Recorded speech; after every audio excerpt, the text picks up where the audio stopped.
Jornada por el Día del Editor, que organizamos desde la Tecnicatura en Edición de la UNTREF Virtual. Queríamos celebrar y qué mejor que encontrarnos y conversar y pensar en conjunto, ¿no? La primera de las charlas de hoy es este encuentro acerca de la lectura fácil. Fuimos a buscar a Analía Gutiérrez, que es la presidenta de la Fundación,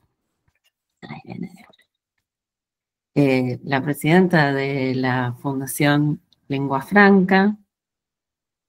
Es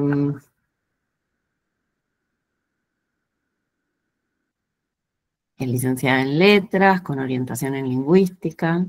Se formó en Neurolingüística y en Neuropsicología, se especializó en estas disciplinas. Y desde 1995 trabaja en el área de discapacidad, así que se fue acercando paulatinamente, pero en una forma consistente a lo largo del tiempo, a las cuestiones de comprensión lectora que exceden también el ámbito de la discapacidad. Por lo tanto, tiempo más tarde, fundó y actualmente dirige, como dije antes, la Asociación Civil Lengua Franca, que produce contenidos de lectura fácil para personas con limitaciones en la comprensión lectora.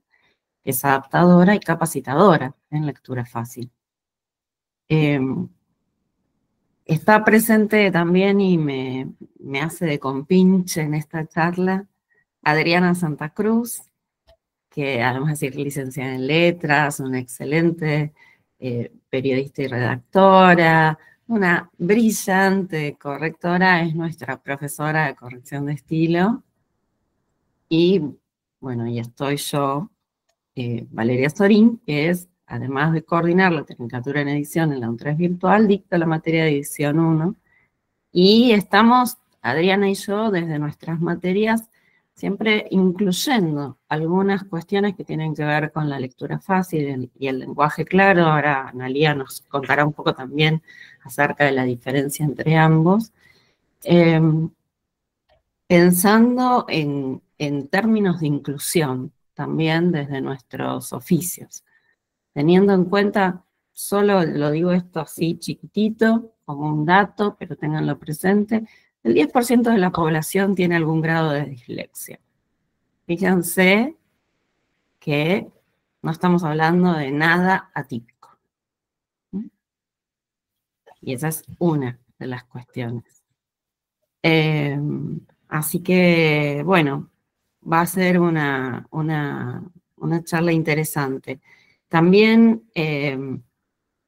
participó y participará. Participó porque lo grabamos en el día de ayer, y pasaremos un fragmento, una entrevista a la escritora argentino-noruega Verónica Salinas. Digo argentino-noruega porque ella nació en la Argentina, se formó en arte dramático en la EMAD, en la Ciudad de Buenos Aires, y en 2001 se exilia, como tantos compatriotas, ella llegando a Noruega. Y allí se queda, como todas las cuestiones de la vida, después el amor, los lazos, tienen peso. Allí estudia literatura española y portuguesas, y luego posteriormente se forma en literatura infantil y juvenil, y empieza a publicar como escritora en 2012. Primero con una serie de libros álbums que han tenido enorme desarrollo y han sido, bueno, además de ser muy buenos, han tenido mucho éxito, se han traducido en muchas lenguas, se han publicado en lugares tan disímiles como Dinamarca, Egipto, Suecia, Canadá, Estados Unidos, China, Corea, Irán, Portugal, Francia. En 2016 publica su primera novela, Og, que en 2019 fue publicada en la Argentina, como con el título Og, en castellano I, Og es la partícula I. de nuestra lengua. Y con esa novela en 2016 tuvo su primer galardón dentro de Noruega, seleccionada como una de las mejores novelas publicadas para las infancias. Y en 2019, cuando se publicó acá en la Argentina, obtuvo el galardón equivalente, que es el destacado de Alija, por su versión en castellano. Ella ha construido, ha trabajado desde estas pautas de lengua, de lectura fácil, y a partir de ahí ha construido su propia poética como escritora. Así que creo que va a ser un aporte interesante. Bueno, me callo. Adri, ¿querés decir algo? Y le damos la... No, solo que les doy la bienvenida y bueno, es interesantísimo todo lo que hace Analía, todo lo que hace la Fundación, y la verdad que es algo para tener en cuenta y un tema para meterse porque no siempre estamos como empapados sobre lo que es la lectura fácil, así que escuchémosla porque van a ver que se van a sorprender, es muy, muy interesante. Siempre sorprende. Bueno, muchas gracias. Muchísimas gracias. Feliz día para todas las editoras. Me hicieron recordar, acabo de mandarle a Julia, mi compañera, que si bien hacemos tareas bastante conjuntas y tenemos una trayectoria bastante conjunta, es quien edita esta cosa tan difícil por ahí de editar no solamente el texto que ha quedado en lectura fácil, sino la correspondencia con el texto original, ¿no? Lograr esa cosa que siempre decimos de respeto máximo por el texto original que es del autor o la autora, ¿no? Quien lo ha escrito. Pero bueno, esto sería ya como un cierre para anticipando, ¿no? lo que va a venir de lectura fácil. No sé si ustedes quieren hablar un poquito de lenguaje claro también o quieren que también yo haga algunos comentarios sobre el lenguaje claro. Mira, nos va a encantar que claro. plantees esas diferencias. Vamos haciendo la comparación. Bueno, les cuento primero un poquito de nosotros. Somos Lengua Franca. Nosotras veníamos trabajando en una institución para personas con discapacidad. En mi caso, desde el año 95, personas con afasia. La afasia es una alteración del lenguaje a causa de una lesión cerebral y es una alteración que puede generar alterar cualquiera de las funciones del lenguaje. La producción escrita, la comprensión lectora, la producción oral y la comprensión auditiva, ¿no? Cualquiera de distinto modo, más o menos, suele estar alterada en una afasia. Es una lesión que ocurre en determinadas zonas del cerebro, pero que a veces en otras zonas también generan alguna consecuencia en el lenguaje. Y eso genera un ingreso en la discapacidad de la persona que tiene una afasia. Y la cosa fuerte en relación con el tema que nosotros vamos a tratar ahora es que al ser un ingreso en la discapacidad y generalmente en la adultez, las personas ya tienen su lenguaje muy maduro y no solamente su lenguaje, sino desarrollado sus conocimientos del mundo. Entonces, lo que nos pasaba en esta institución donde trabajábamos, teníamos afortunadamente, creo que uno de los lujos de la vida, todos los viernes teníamos un taller de conversación, así que teníamos todos los viernes durante 22 años, tuve la oportunidad de charlar con estas personas y tratar de entender desde adentro lo que estaba pasando, es que podían dar cuenta de cómo era la vida leyendo y cómo era la vida sin poder acceder a la lectura.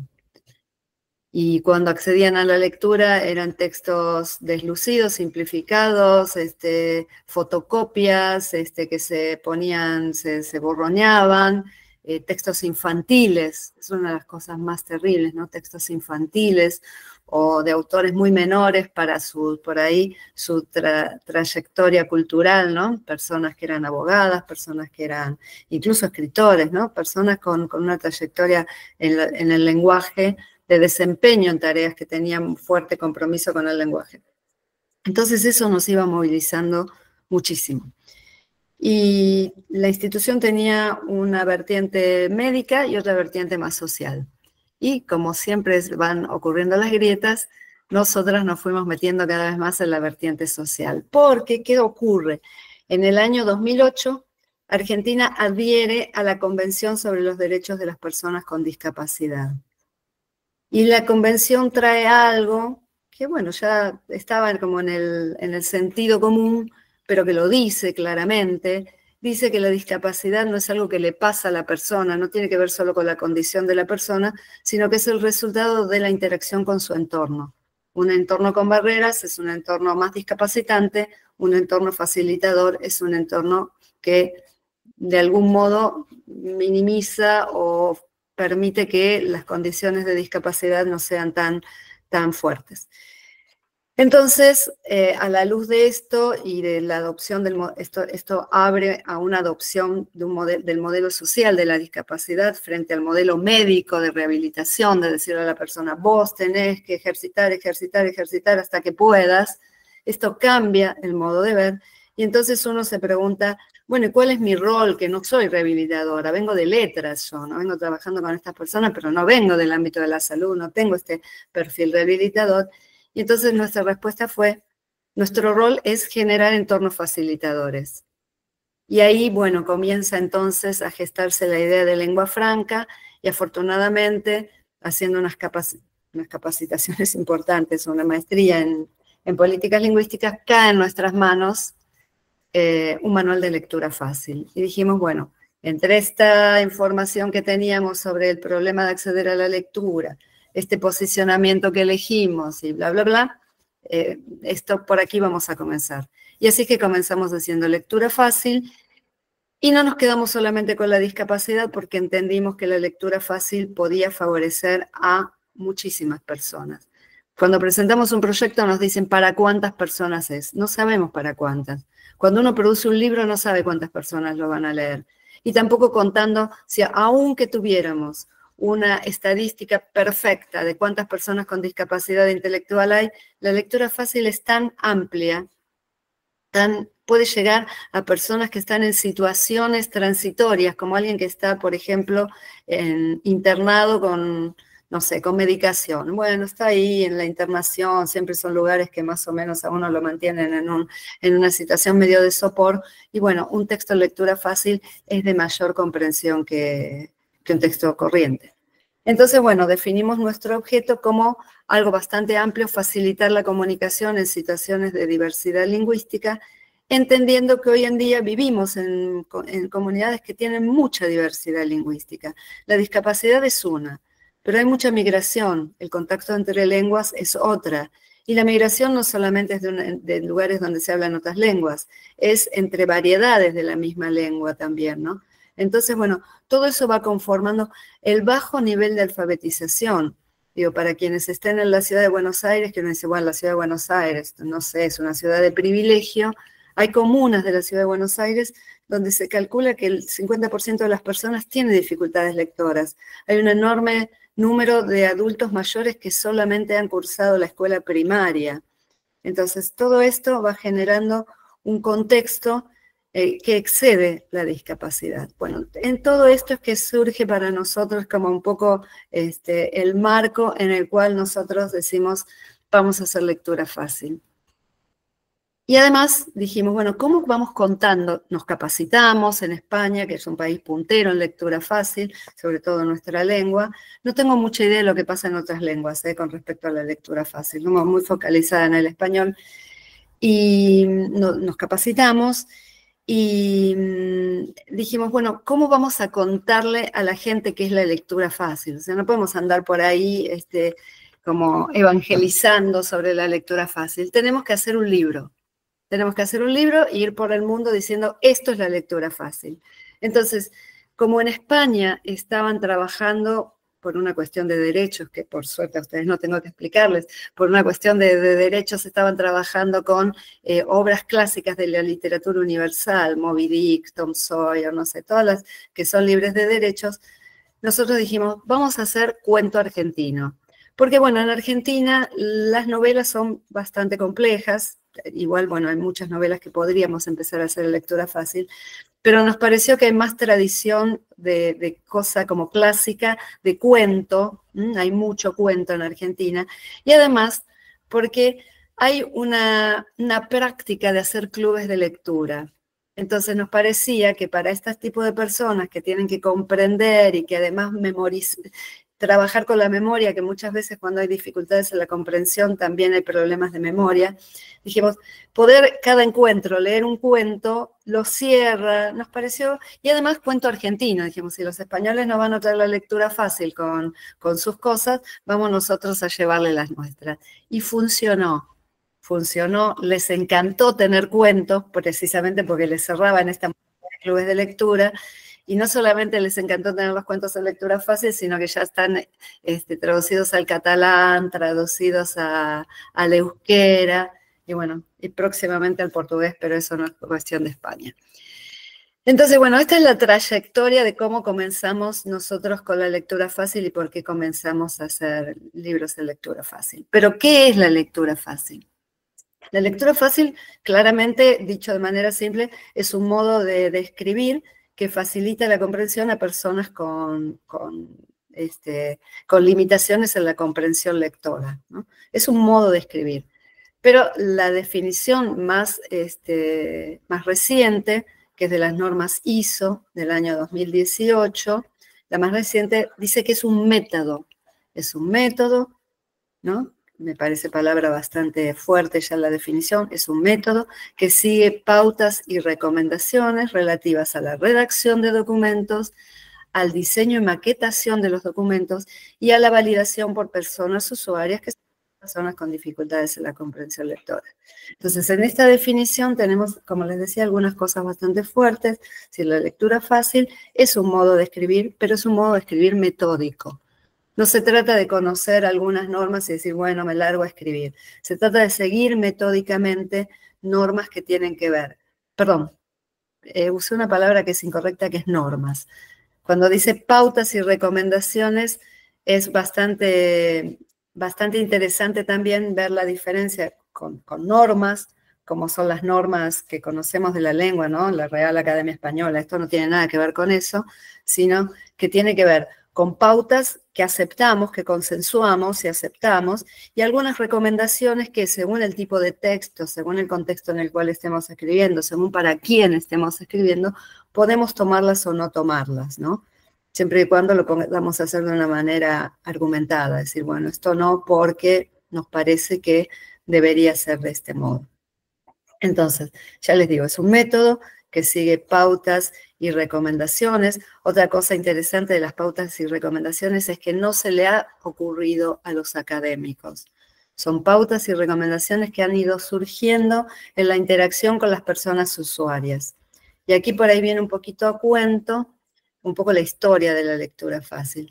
A mí me resulta fascinante porque la lectura fácil no nace, o sea, nace en el ámbito de la discapacidad, pero se publica por primera vez en el ámbito de la educación. Y no en cualquier lugar, sino en Suecia. Hoy en día diríamos Suecia, Finlandia, ¿no? Referentes máximos de educación. Decimos, bueno, ¿cómo esta gente ha descendido a la lectura fácil, ¿no? ¿Cómo han comenzado en algún momento a utilizar lectura fácil? Parece ser que después de la Segunda Guerra Mundial, con mucha migración dentro de Europa, Suecia venía, supongo que todos los países, pero Suecia era un país muy preocupado por la cuestión de la alfabetización, venía teniendo mucha dificultad en retener a sus estudiantes en las escuelas.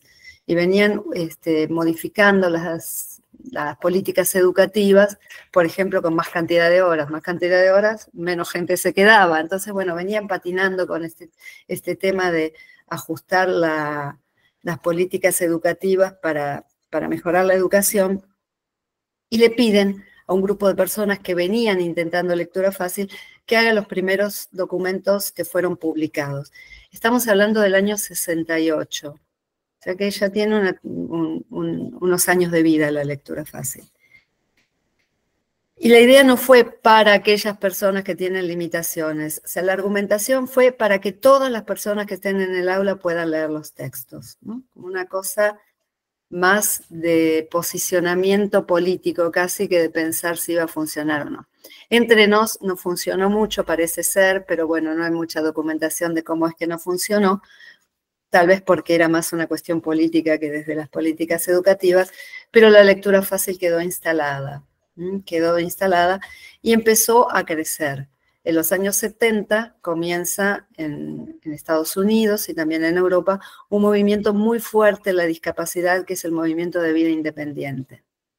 Y los padres de personas con discapacidad intelectual en Europa, en España fuertemente, comienzan a juntarse y a hacerse fuerte en relación con los derechos de las personas con discapacidad. Todavía no estaba la Convención sobre los Derechos de las Personas con Discapacidad, pero comienzan a ser los gérmenes de lo que después fue la Convención.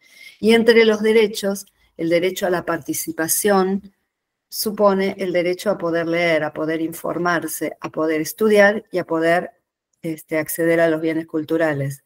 Entonces, información, educación y cultura son 3 de los derechos que en cierto sentido abonan la lectura fácil y que después se benefician, ¿no?, de la lectura fácil.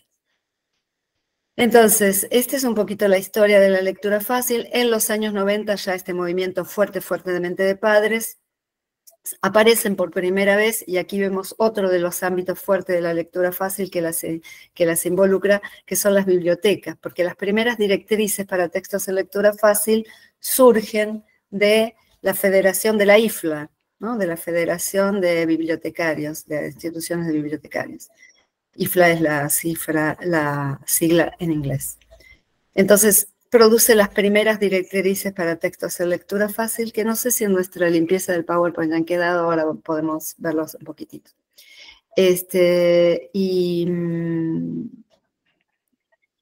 Ya les digo, esto es del año 97 más o menos, cuando aparecen las primeras directrices. Que la palabra directriz también es interesante, porque no aparece como norma, esto es lo que hay que hacer, aparece como orientaciones. Es decir, bueno, tenemos que tratar de producir textos que tengan estas características, porque esto no lo dicen inicialmente las directrices, pero después de mucho tiempo de trabajar en lectura fácil, por ahí es una conclusión que vamos sacando, es que no se trata de hacer textos fáciles, se trata de facilitar la comprensión, que es otra cuestión, ¿no? En los 2 puntos de esta interacción, ¿dónde ponemos el acento? Porque un texto fácil uno dice, bueno, lo simplifico y punto. Un texto que facilita la comprensión tiene que tener muy presente a quien lo va a leer y tiene que exigir ir tomando decisiones continuamente sobre por qué pongo esta palabra que por ahí tiene 2 sentidos diferentes y yo o por qué la evito, porque van a tender al sentido más corriente, más común. Bueno, eso es toda una reflexión que uno hace que no tiene que ver con una norma, no se puede decir. La norma podría decir, use palabras frecuentes. Bueno, ¿frecuente en qué contexto? ¿Frecuente para quién?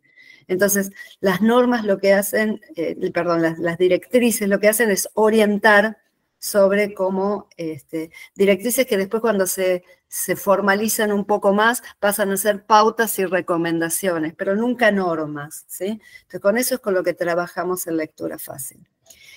Y les decía entonces, en el año 97 aparecen estas directrices de la IFLA y en el año 98 aparecen ya las pautas y recomendaciones del movimiento de padres de personas con discapacidad.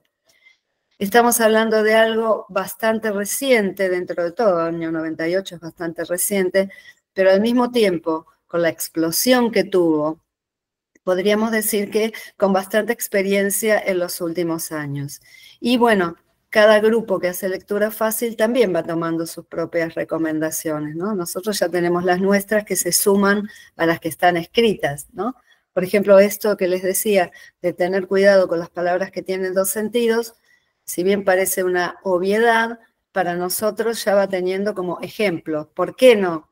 Bueno, porque si vos decís la palabra común, dale Mariela, en un segundo, si usás la palabra común, por ejemplo, un gobierno federal es tener un gobierno común, ¿no? Un gobierno común y después un gobierno cada provincia.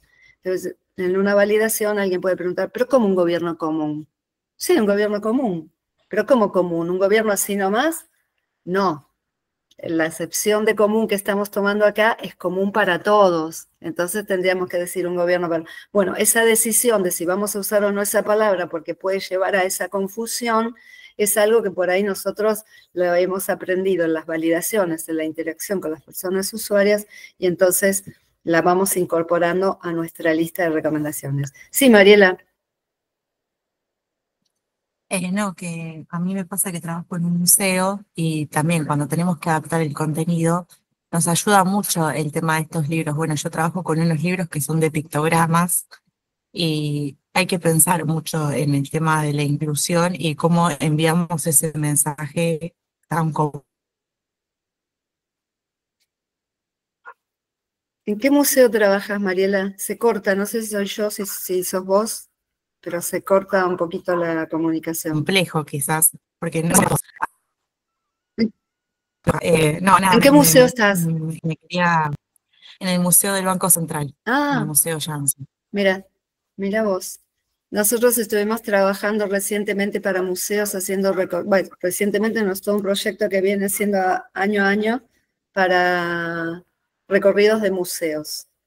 Y al principio no lo teníamos muy en claro cuál iba a ser el uso de esto, porque habitualmente dice, bueno, hacelo, después lo ponemos en un QR, y yo no me puedo imaginar una persona que tiene dificultades en la comprensión que además vaya con el QR. Nosotros trabajamos, no, hay mucha gente que habla del contenido todo. Marie, probá sacarte la ¿no? cámara, Y para mí no que aunque existe te queremos eso, ver, el TP, porque- facilita. Ahí está.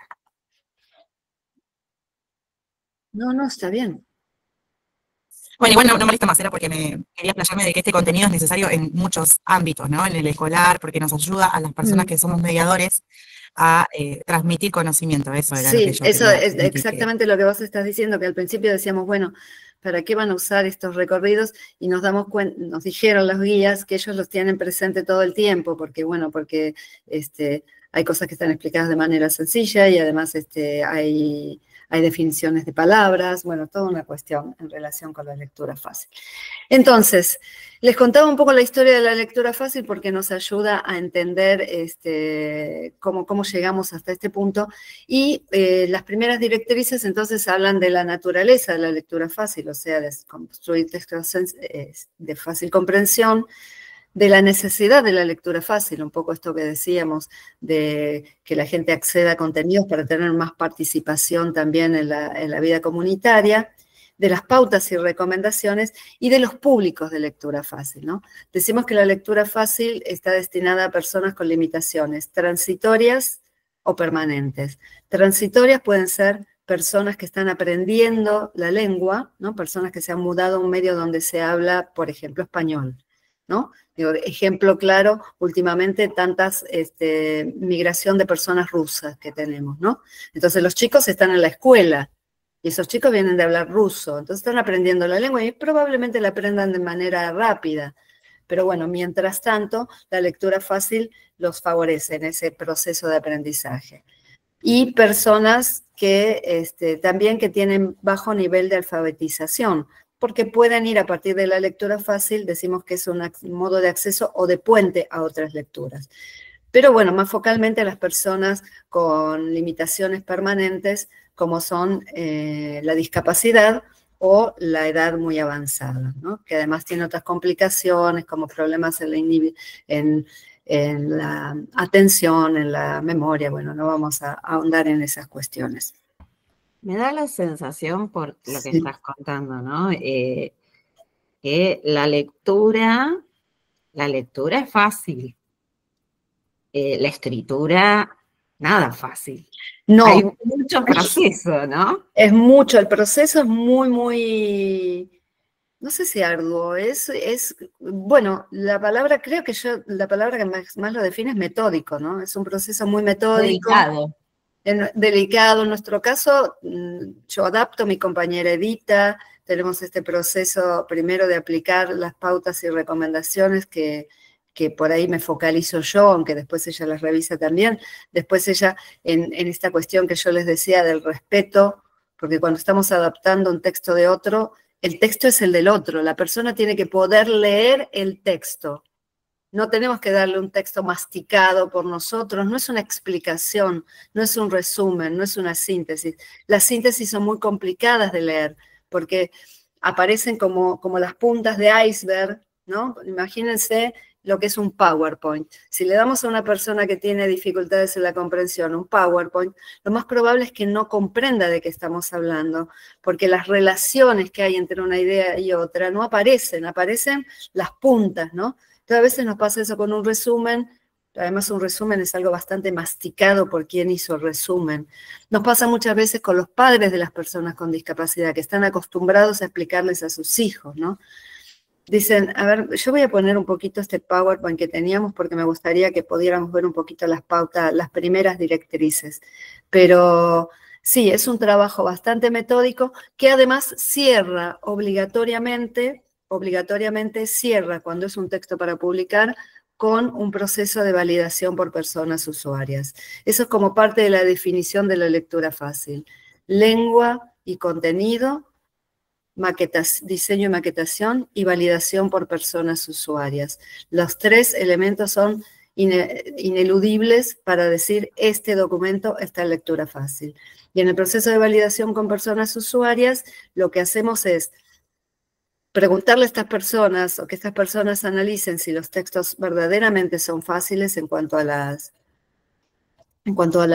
palabras, en cuanto a las oraciones, en cuanto a las ideas, para sí o para tal vez personas que ellos conocen, ¿no? Porque suelen estar todo el tiempo en talleres, en instituciones, donde están con otras personas, y hace poquito decían, bueno, yo la palabra múltiples la entiendo, pero por ahí mis compañeros no podemos poner distintos en lugar de múltiples.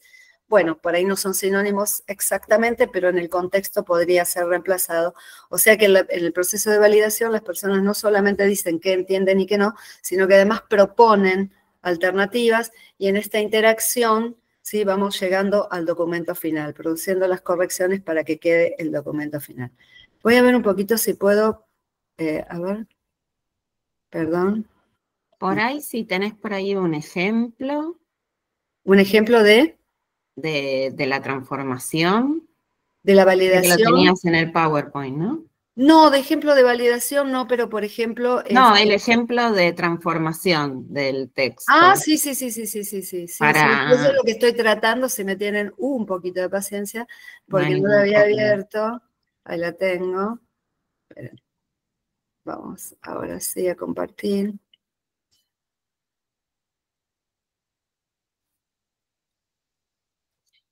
Bueno, mientras tanto, vayan pensando qué ideas esto les va trayendo y qué preguntas quieren hacer, ¿no? Yo prometí algo que no hice, pero mientras esto porque dice ya está presentando, les comento.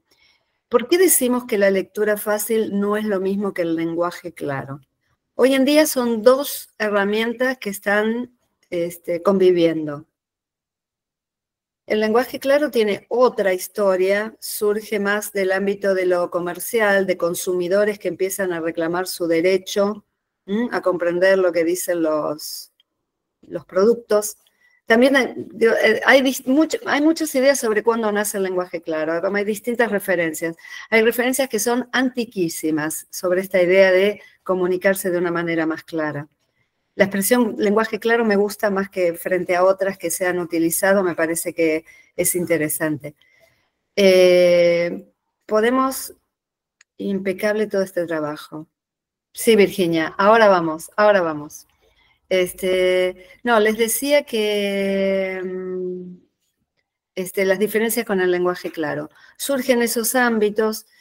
Nosotros solemos tomar como referente cuando presentamos el lenguaje claro un documento de George Orwell durante la época de la guerra, en la cual critica el discurso político.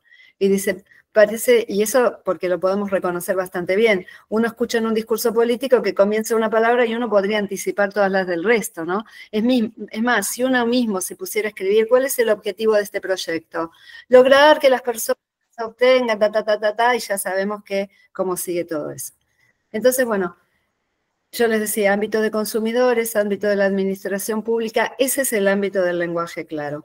La gente que hace lenguaje claro, que no es lo que hacemos nosotros, ahora vamos a Alexandra y ya te dejo hablar. La gente que hace lenguaje claro define el lenguaje claro como como lo que permite encontrar la información que uno busca y usarla. También refiere a las palabras, el uso de tecnicismos, también refiere al armado de oraciones, también refiere a la organización y a la simplificación del diseño. Pero esto es clave, encontrar la información que uno busca y utilizarla, lo que nos da una pauta de que el ámbito del lenguaje claro, podríamos ampliarlo a otros ámbitos, pero naturalmente son los textos informativos. Claramente la administración pública es como, hoy en día podríamos pensar que ya no debería existir el lenguaje no claro en la administración pública después de todo este movimiento. Hoy en día en Argentina, hasta donde sé, la preocupación estaba en el ámbito de la justicia, que sigue siendo bastante oscura. Frente a esto, la lectura fácil, y por eso digo, nosotros decimos que la lectura fácil no tiene este fin tan funcional, no es encontrar la información y usarla, y alcanza todo tipo de texto, a texto informativo, a texto expositivo o educativo, ¿no? Y a texto literario, cosa que no sucede en el lenguaje claro. Esto no significa que una persona imbuida de las pautas del lenguaje claro no pueda escribir el lenguaje claro también literatura. Bueno, de hecho hay gente que escribe, bueno, mucha gente no, por lo menos una persona que escribe en lectura fácil, pero bueno, no es lo que abunda. Pero eso no quiere decir que alguien imbuido de las pautas del lenguaje claro, sabiendo, no utilizando palabras infrecuentes y oraciones complejas y bueno, etcétera, etcétera, no pueda escribir el lenguaje claro. Pero el ámbito es el de la administración pública. Sí, Ana, sí, Alexandra. no, soy Levantando la Valeria. mano. No te quiero molestar, pero para que podamos redondear un poco, podemos ir al ejemplo Sí, cómo no, vos tenías y yo después, y así pasamos después el testimonio de Verónica Salinas y hablamos al diario. ¿Lo están viendo? Pregunto, ¿están viendo la presentación? Sí. Perdón. Sí. Bueno, a ver, ahí tenemos un buen tamaño. Vamos a... ahora no me deja pasarla. Perdón, pero esto yo me imaginaba que podía ocurrir, lo que les decía. No, si pones, mira, en el menú arriba, si vas a presentación con diapositivas. Sí. Hace presentación desde el diapositiva actual o desde el principio es lo mismo, porque estás al comienzo. ¿Vos decís que ahora va a funcionar? Ahora se va a bueno, aquí ampliar. tenemos un resumen de lo que les decía de lectura fácil. Estas son las directrices que hablan de escriba de forma concreta, sea lógico, la acción debería ser directa y simple sin una introducción larga, utilice el lenguaje simbólico, las metáforas de forma moderada, tengan presente que hay muchas personas con discapacidad y también personas con poco hábito lector que comprenden de manera literal, ¿no? Entonces, bueno, hay que ser muy cuidadoso con eso. Sea conciso, evite varias acciones en una única oración, organice las palabras en una oración simple dentro de una línea si es posible, evite palabras difíciles, pero use un lenguaje que sea adulto y dignificante, ¿sí? Decimos como ejemplo, cuando comenzó el COVID y se decía, hubo un documento que decía, es como un resfrío fuerte. Realmente una persona que lee se va a decir, pero entonces, ¿por qué tanto lío si es como un resfrío fuerte? Bueno, eso sería como no dignificante, sería masticar el texto y dárselo. Entonces, a eso nos referimos. Tampoco los diminutivos y esas cosas que se suelen usar cuando uno explica oralmente algo. Luego, explica o describe relaciones complicadas en una forma concreta y lógica, donde los eventos tengan lugar en un marco lógico y cronológico. Como ven, las palabras, las oraciones y ahora cómo organizamos la información. Y luego anime a conocer a sus lectores y evalúe con grupos objetivos reales. Este es un ejemplo de texto informativo donde ustedes ven que, rápidamente para ir un poco a las pautas, donde ven que las palabras que son difíciles y que necesitan estar obligatoriamente en el texto, por difíciles entendemos palabras poco frecuentes, están marcadas en negrita y explicadas al lado, donde las oraciones no superan las 20 palabras, donde las líneas no tienen más de 60 caracteres, Esto tiene su explicación, que no vamos a ir ahora, pero las líneas no superan los 60 caracteres, y cuando una oración supera los 60 caracteres, se corta en un lugar lógico del lenguaje. Elegimos a las candidatas y candidatos de los partidos políticos que compiten en las elecciones generales. Analía, sí. Disculpa, no, nosotros estamos viendo, solamente vemos la primera pantalla que dice lectura fácil. Ah, bueno. O sea, nos quedamos en esa. Sí. No funcionó entonces lo que hicimos. Vamos, perdón, entonces. Gracias. Disculpen, voy a hacer, perdón la pérdida de tiempo. Claro, si no veían el ejemplo. No te preocupes, igual después vamos a editar el video y vamos a incluirle las imágenes así perfectas. Una pregunta, en cuanto a tamaño de letra y eso, ¿tienen en cuenta el tema de capacidades visuales? Mira, en general, la letra que se recomienda para lectura fácil es entre 12 y 14. Nosotros usamos 14 para publicar, ¿no? Entre 12 y 16, perdón. 16 es un problema porque ya nos queda muy corta el espacio para las líneas, ¿no? Nos manejamos con 14. En general, para personas con discapacidad visual, estamos trabajando justamente en eso con personas que hacen braille. Lo que se recomienda cuando es un texto en pantalla es el lector de pantalla o la posibilidad de agrandar la letra. Ahí no hay mayor problema. Y si es un texto impreso, bueno, entonces ahí más la persona con baja visión, pero bueno, dentro de las posibilidades de impresión de un texto, ¿no? Porque saben que además las posibilidades de impresión no solamente tienen que ver con el papel que uno elige, sino con la plata que tiene uno para imprimir. Entonces, nos encantaría imprimir A4, pero bueno, podemos en la mitad de un medio oficio con buena voluntad. Bueno, ahí la tengo otra vez y entonces, no sé cómo lo ven, cómo lo están viendo ustedes. ¿Lo están viendo? ¿Sí? Sí, vemos la primera, la que dice lectura fácil. No estoy pudiendo pasar. Perdón, pero esto es un problema que no sé a qué se debe. Cerrar esa Ahí estamos, Ahí ahí estamos. Siempre resolvemos de manera manual. La tecnología. Bueno, acá está lo que les está. Bueno, acá en la anterior, si ustedes quieren, yo después les pauso las pautas y recomendaciones, pero están en internet, eso es, ustedes las buscan, después les paso la referencia. Este es un texto de lectura fácil que hicimos para las elecciones de 2023, es un ejemplo de texto informativo. Les decía las palabras que son obligatorias, por ejemplo, ¿quiénes votamos? ¿Personas argentinas nativas o por opción? ¿Qué es por opción? Bueno, eso está explicado al lado. O personas argentinas naturalizadas. No podemos reemplazar esa palabra por otra más frecuente. Es un concepto que la persona tiene, es ese y no otro. Entonces, obligatoriamente las dejamos. Entonces, eso es una pauta. Otra pauta es, miren, en el título dice, elecciones primarias abiertas, simultáneas y obligatorias. La lectura fácil evita las siglas, salvo que tengamos la expresión completa como tenemos acá antes. Les decía, oraciones de no más de 20 palabras. Después les puedo mandar también a través de ver un resumen de las pautas.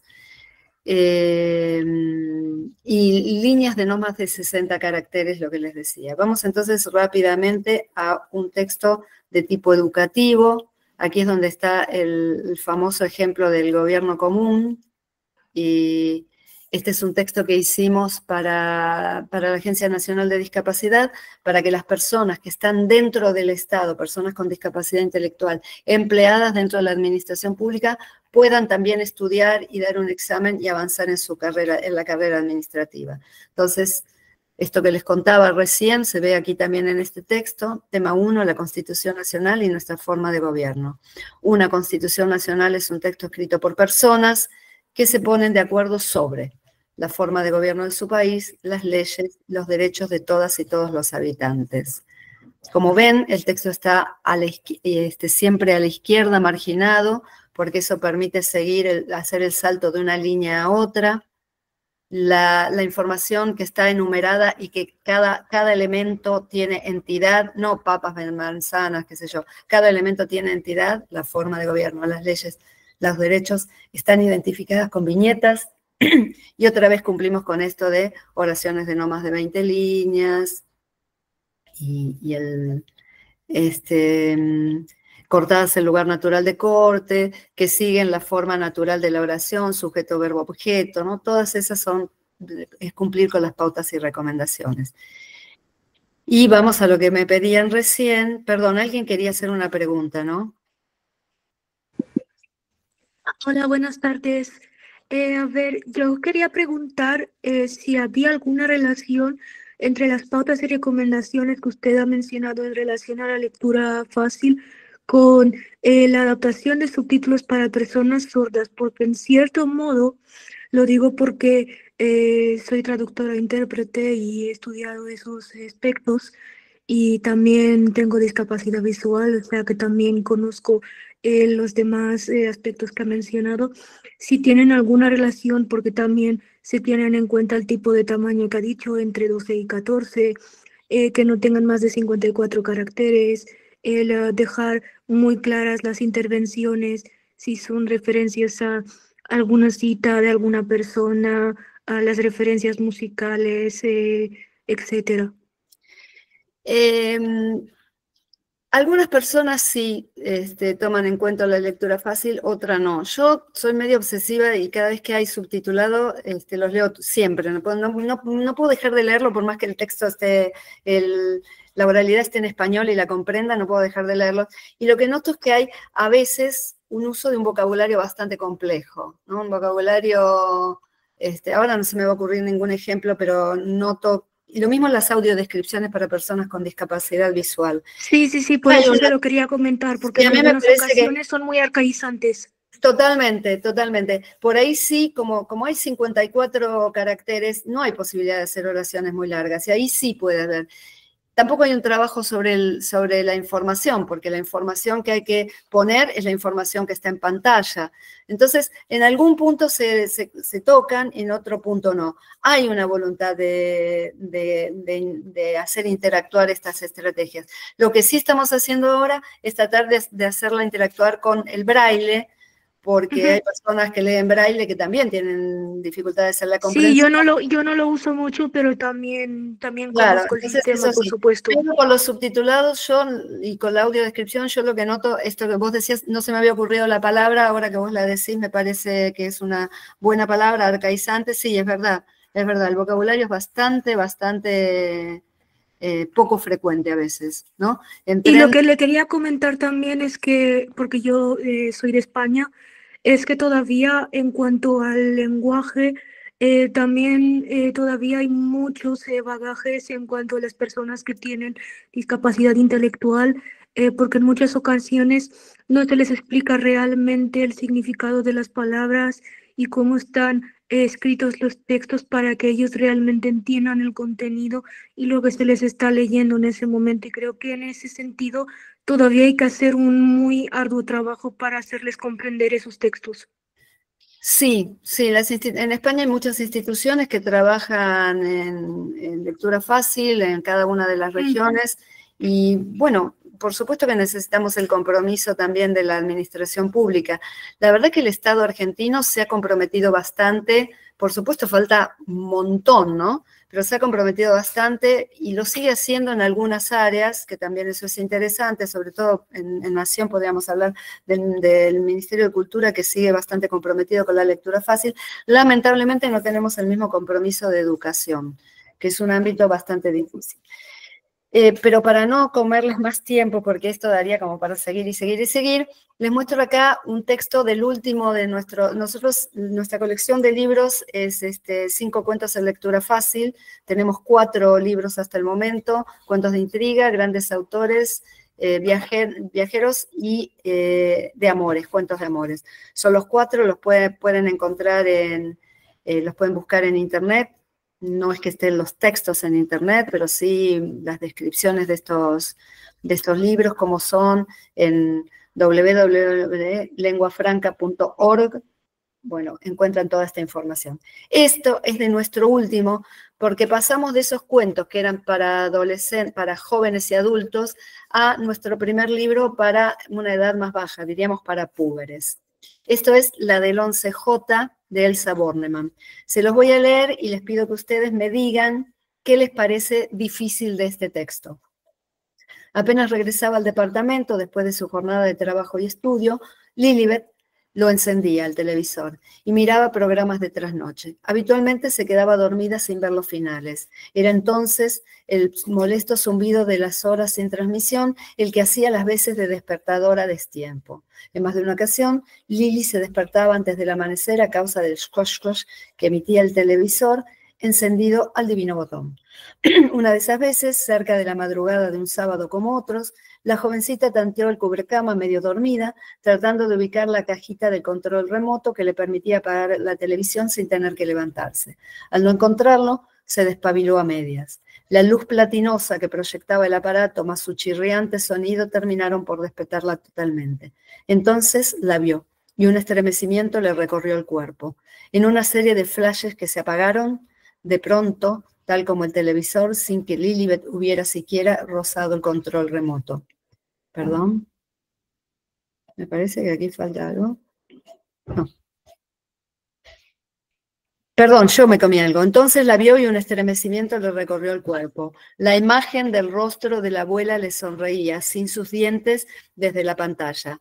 Aparecía y desaparecía en una serie de flashes que se apagaron de pronto, tal como el televisor, sin que Lilibet hubiera siquiera rozado el control remoto. ¿Qué encuentran difícil en este texto? Digan pronto porque así apuramos. Sí, a mí se me ocurría esto, más allá de algún vocabulario, la cuestión de las rayas. Tanta cosa incluida dentro, ¿no?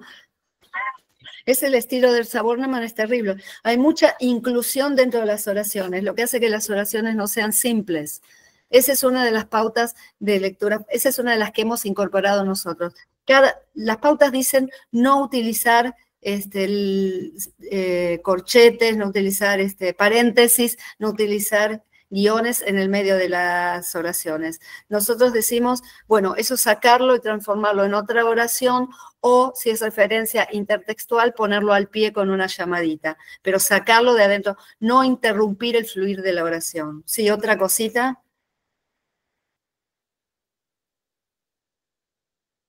¿Qué les parece el vocabulario? Hay un tema en cuanto a la construcción de las oraciones y como que una antesala, algo que se podría pues trabajar de una forma más concisa, como un estremecimiento le recorrió el cuerpo. Entonces la vi un estremecimiento le recorrió el cuerpo. Es como muy extenso y podría hacerse más simple, más sencillo. Exacto. Esa antesala genera como que un letargo en la persona y si la persona está interesada y metida dentro del texto, disfrutándolo, eso como que le va bajando al clímax y no, es algo como lo que comenta siempre de Stephen King con el tema de los vientos, los gerundios. Él dice normalmente que a veces los gerundios como que generan un efecto retardante cuando están de forma continua en un texto. Es cierto, imagínense que cuando uno descubre que eso es algo del estilo, que tiene una función, por ejemplo, demorar lo que va a pasar para generar cierta intriga, de algún modo uno tiene que hacerlo también, siguiendo las pautas y recomendaciones, sin gerundios, con el orden. Entonces ahí se transforma en algo bastante complicado, como decíamos recién, ¿no? Ese es el gran desafío que tenemos, el enorme desafío que tenemos. Sí, hay algo también del vocabulario como chirriante, platinosa, ¿no? Que son palabras muy poco frecuentes. Lo del orden de la oración es bastante notorio, ¿no? Y lo de las oraciones interrumpidas. Y también la cantidad de información que uno ve en la pantalla, comparado con eso. A lo mejor, perdona, el tema de los flashbacks, dejárselo mucho más claro, porque a lo mejor se puede confundir con la historia inicial. ¿Con qué cosa? Con la parte donde habla de las diferencias entre el sueño y lo que ella está sintiendo. Puede ser que se confunda, puede ser. También al principio el orden, ¿no? Porque dice apenas regresaba al departamento después de su jornada, es decir, que hay Exactamente. un orden ahí que no es cronológico. Exactamente. Bueno, son maravillosas, ya aprendieron muchísimo. Vamos a ver entonces aquí un poquito, a ver si puedo ajustarlo para que se vea todo. Bueno, esta es una adaptación a lectura fácil. El texto tiene un interlineado generoso, sin ser exagerado, un margen amplio, está alineado a la izquierda, y aquí estoy hablando de la forma del texto, ¿no? Y cumple con las otras pautas que habíamos nosotros comentado. La del 11J del sabor. Cuando Lilibet llegaba por las noches, encendía la tele. Por lo general se quedaba dormida sin apagarla y la tele hacía un zumbido fuerte. Un zumbido es un ruido continuado y molesto. Entonces Lilibet se despertaba, buscaba el control remoto media dormida y apagaba el televisor. Una de esas veces, Lilibet buscó el control remoto sobre la cama, pero no lo encontró. La luz del televisor y el zumbido la despertaron de todo. Entonces vio una imagen que le dio un estremecimiento. Tener un estremecimiento es temblar por miedo, emoción o frío. La cara de su abuela sin dientes le sonreía desde la pantalla. Aparecía y desaparecía. Como ven, Es muy, muy interesante y muy interesante la caja, ¿no? Digo, las aclaraciones en paralelo. Excelente. Sí, también el conservar algunas palabras que parecen como claves para para esta cuestión, ¿no? El zumbido es algo molesto, entonces la imagen de la abuela molesto y el estremecimiento, ¿no? Esta cosa sensorial que también se va sumando, y también esto de ir generando cierta intriga para decir, la abuela sin sus dientes le sonreía desde la pantalla, aparecía y desaparecía, ¿no? De algún modo eso que ella genera con tantas inclusiones, ver si se puede generar, ¿sí?, con este modo de organizar la información. Y algo que... Ana, sí. Vamos a tener que ir redondeando. Ya Pasamos la entrevista. Un solo comentario, es las ilustraciones complementan esto. Y entonces, Totalmente. no de modo decorativo, sino aportando información. Y aquí tenemos a la abuela con sus sin dientes sonriendo desde el televisor. Y Lilibet en su cama, horrorizada, con estremecimientos. Bien, esto... Qué susto, qué susto. Entonces, qué susto encontrarnos con esa abuela saludándonos desde el televisor. Desde el televisor. Bueno, es uno de los cuentos que lo elegimos para poner porque es uno de los cuentos que la validación más gustó, porque es bastante desopilante y genera temor. Bueno, antes de... Paola pregunta. Dame un segundo, por favor, así le redondeamos un poco mejor todo esto y luego sí hacemos las preguntas, ¿sí? Bien. Entonces, permítanme un momentito. Vamos a escuchar ahora el testimonio de una escritora, como dijimos antes, que justamente está trabajando desde estas pautas.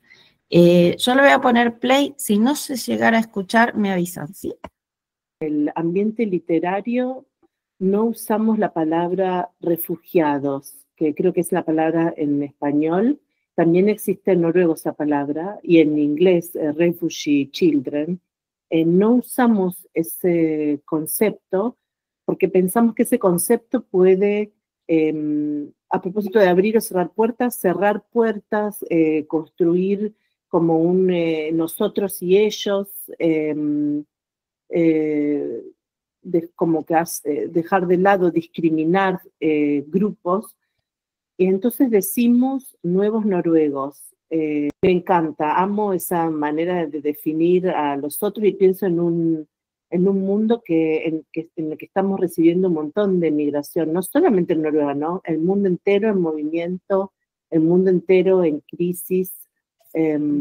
Sí, cuando me propuse escribir la novela, tenía ganas de pensar en los lectores extranjeros, como que ellos iban a ser el primer foco. Y eso definió de alguna manera la construcción de de tanto la historia como la estructura del texto, cómo jugué con esto de alguien que está aprendiendo un idioma,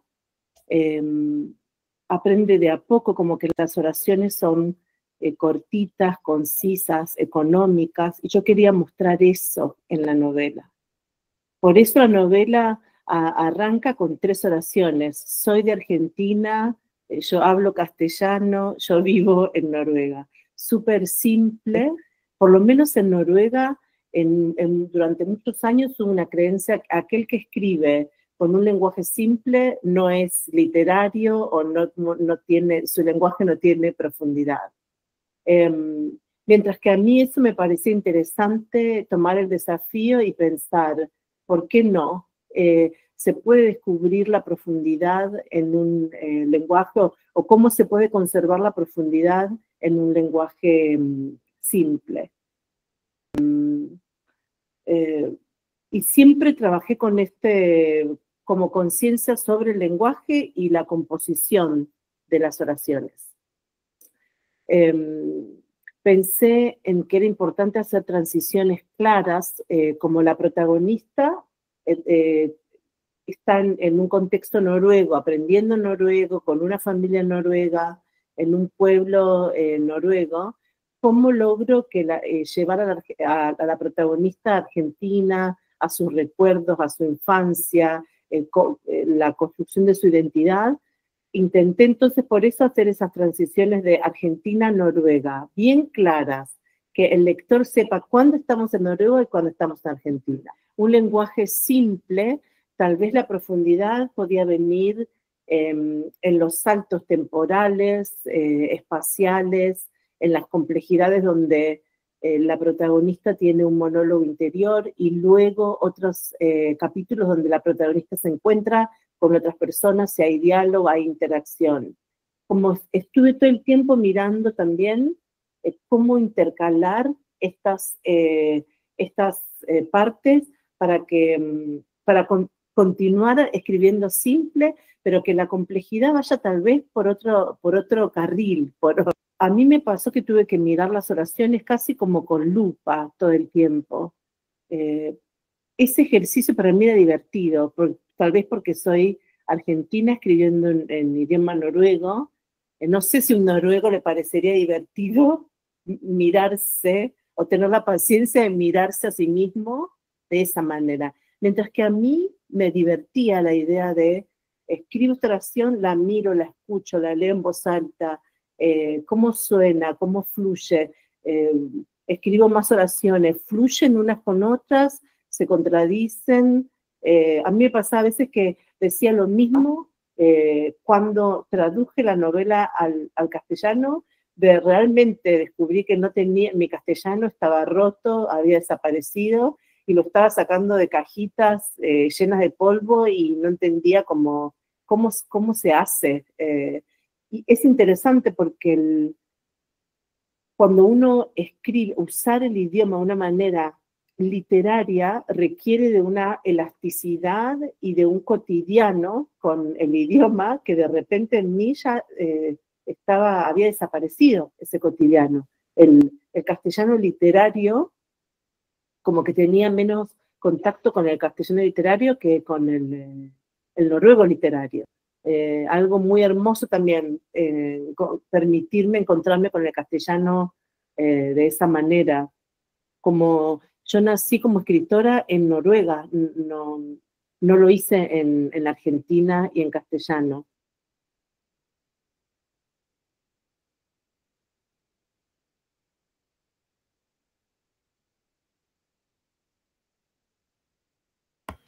Bueno, a modo de ejemplo de lo que ella hablaba de esto de la grafía de los 2 espacios, este es el libro original en noruego.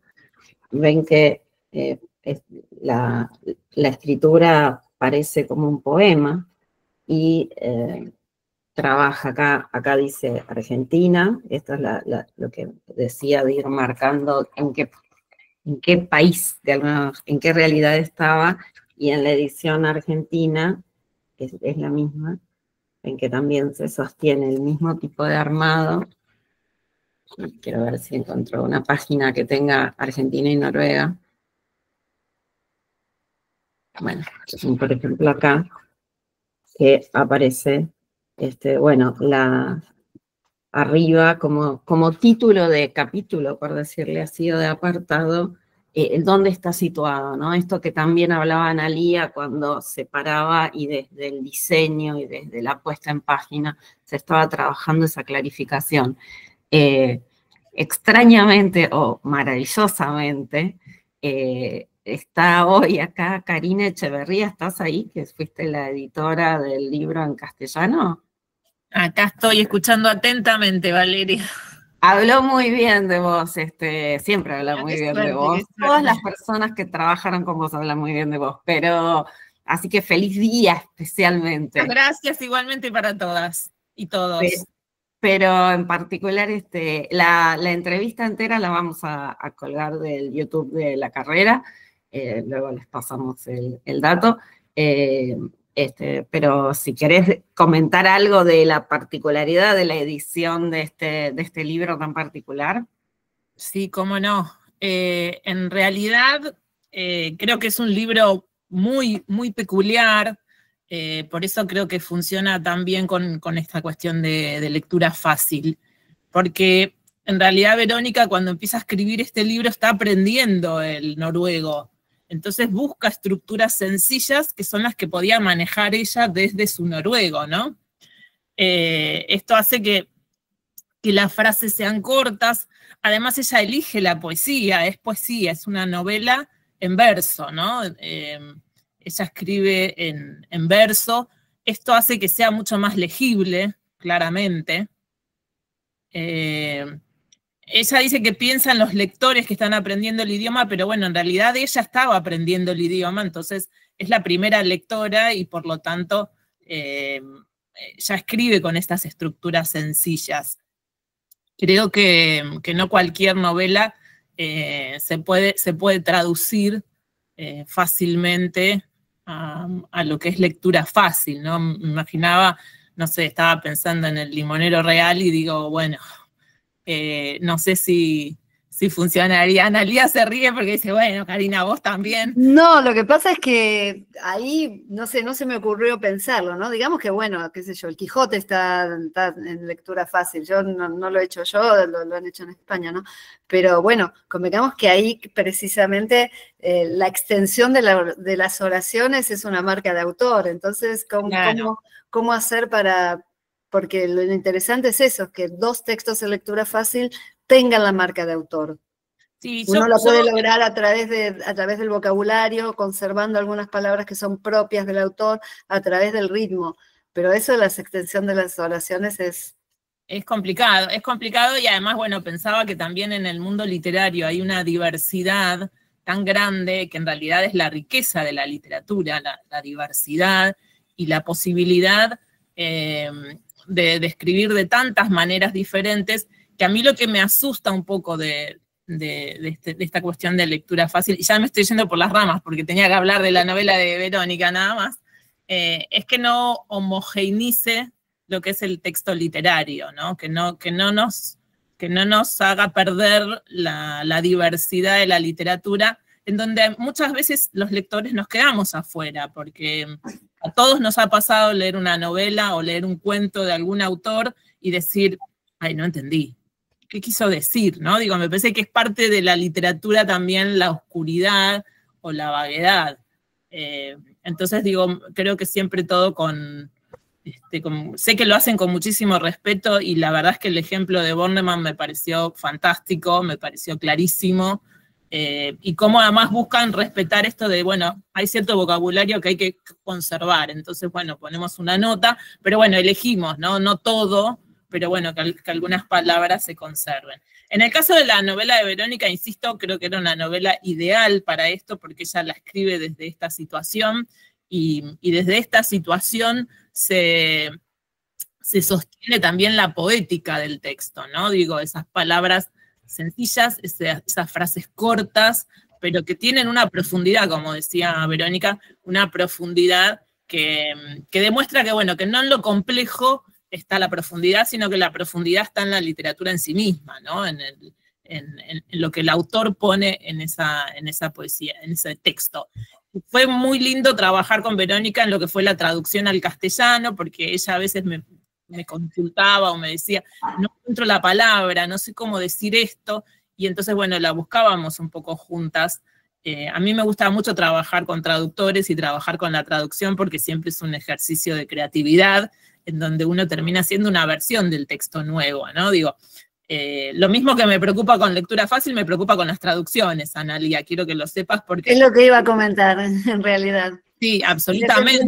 Cuando alguien plantea alguna objeción a la lectura fácil, por ahí la respuesta es, digo, sobre todo por alguien que fue muy crítico nuestro, y el día que la pude encontrar a esta persona le dije, bueno, vos lees italiano, lees francés, lees inglés, ¿lees alemán? No, bueno, no habrías podido leer Werther, por ejemplo. Sí, por eso digo, las limitaciones son... Todos tenemos limitaciones frente a los textos, ¿no? Digo, y alemán y chino y japonés, no podríamos leer a Han Kan, digo, porque no sabemos coreano. Y evidentemente en la traducción siempre algo se pierde, siempre.